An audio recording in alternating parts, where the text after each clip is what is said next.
and I work for the Office of Consumer Advocate, which is I'm one of them darn government regulators you might have heard so much about.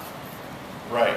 But I'm going to talk about that part, because this is the good kind of regulation, not the bad kind of regulation. Because there's different kinds of regulation, and I'm sure Wes has probably talked about that a little bit, about economic regulation versus other stuff.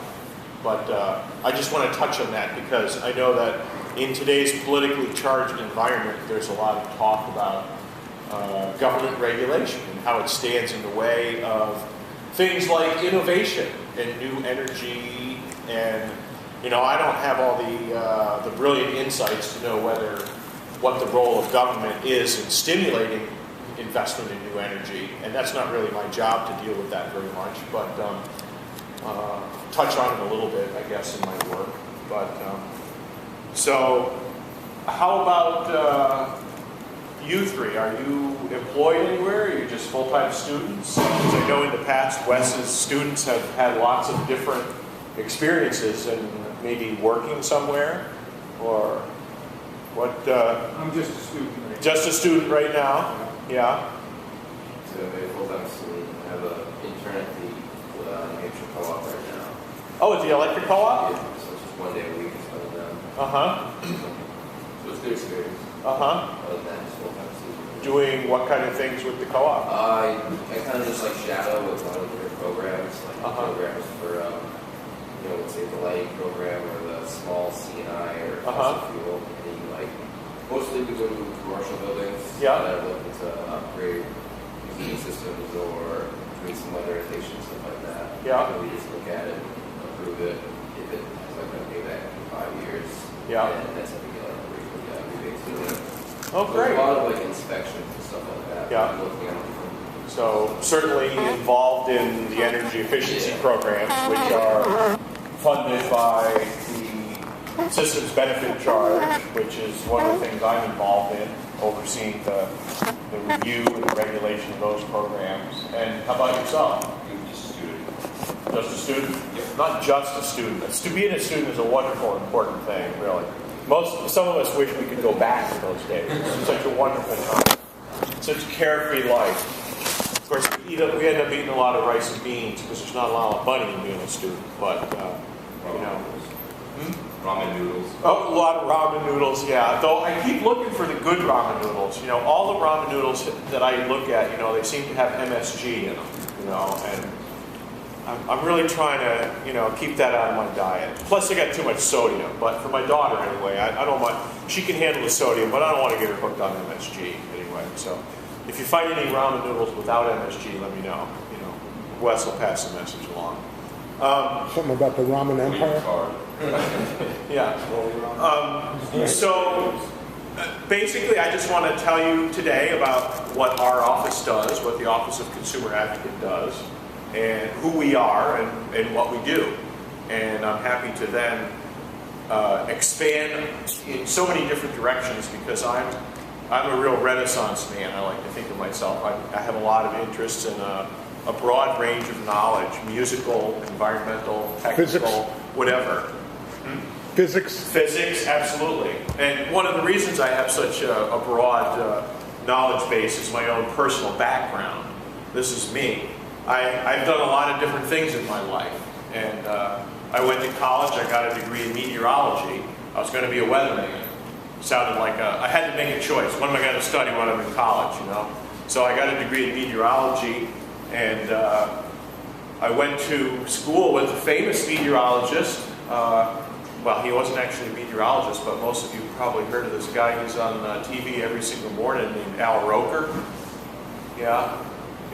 Al Roker was in college with me. He's a year older than me. We used to make fun of him because we were the weathermen.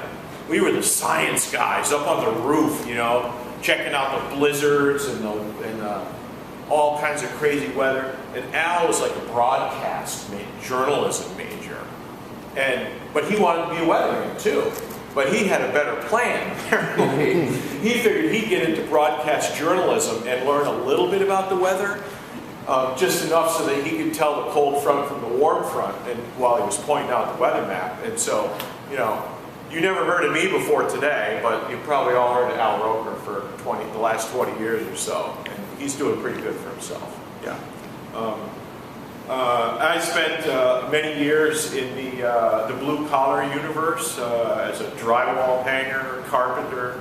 I worked in a Volvo repair shop. I was a general contractor.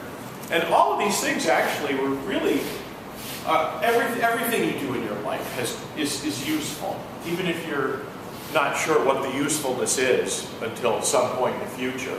But when I got involved in energy efficiency later on in life, I was like about the only person that knew how a house was put together. You know, everybody else was still trying to like learn all this stuff from a book, and I knew what they were talking about when they were talking about, you know, sill plates and top plates and studs and how the wall's built. And I can see inside the house because I built them from scratch. So when people are talking about the challenges of blowing insulation into walls, I can see that in my head because I know how the wall was put together. Eventually I got sick and tired of that universe, and I went back to graduate school and I got a master's degree in statistics, which is really esoteric. And I'm not sure that was really fabulous either, but I ended up with a lot of interesting jobs. I worked in Boston for a consulting firm doing energy efficiency program evaluation work. All these energy efficiency programs that we have that are going on out there in the world, whether they're in the residential world or commercial industrial, there's people that are hired to figure out how much energy we're actually saving compared to what we would have done instead.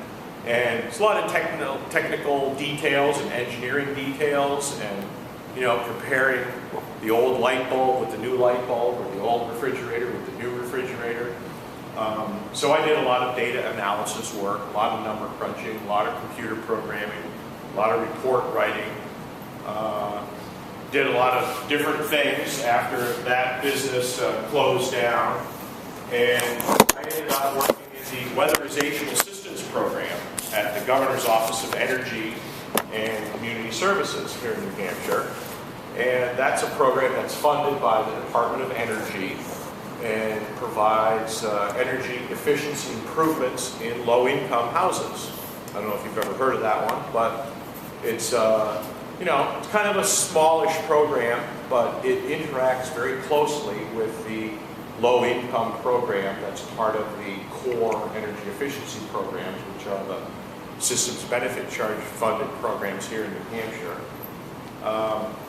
And eventually I've moved around a few places, and for the last 5-6 years I've been working at the Office of Consumer Advocate, which is a really interesting job for me. I really enjoy the work we do.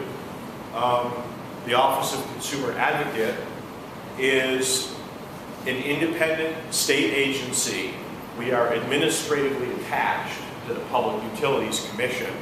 And I know in the past Wes has had somebody here from the Public Utilities Commission. No, she wasn't here this year. Oh, Amanda. Amanda was going to come in, and then she couldn't make it. She's been extremely busy with some I'm sure. issues this spring. Yeah. So we're administratively attached. That just means our office is so small, we can't take care of our own, paying our own bills and dealing with payroll and stuff. So we're sort of attached to the Public Utilities Commission as a business office, and they help us out with all of that stuff. But our job is to represent residential ratepayers. We have the duty and the power to participate in anything that we want to that has to do with the interests of residential utility consumers. So the Public Utilities Commission is the place where all these regulated utilities, your electric company, maybe your water utility, depends on where you live, maybe your natural gas utility, if you're lucky enough to have natural gas, because it's the cheapest heating fuel you can get right now, about 25% cheaper than cordwood, which is pretty shocking, but that's the way it is. So we participate in legal cases. It's really what we are, kind of like a small called law office. And we represent residential ratepayers. When utilities come in and want more money for doing whatever they're doing, we say, hold on, that's crazy, you can't have 10 million. We think maybe you could have 1 million. And they jump up and down and say, that's crazy, we need more than 1 million. How about if we settle on 5 million? And if it comes out that good, we're really happy. Usually it comes out more like 9.5 million because they got a lot more attorneys than we do and a lot more weight to throw around. And but nonetheless, we do our best. When I was interviewed for the job, the two people who interviewed me said, how do you feel about losing all the time? I said, really? What do you mean by that? Well, we lose a lot here. We fight a lot of battles and we lose all the time. And I hadn't really thought of it that way, but I mean, I guess if you really hung up on winning a lot, this isn't a good place to work because we do lose a lot of battles. But we come back and we keep fighting because we just enjoy the battle with the big guys. That's not to say that they're doing evil things and we're the righteous, but it's just different perspectives. That's all it is. I'm not going to say they're bad and we're good. Just different perspectives on the universe and what ratepayers ought to pay for and how much they ought to pay to get what they're getting. Let me turn off my thing for a second and ask you a question. Sure.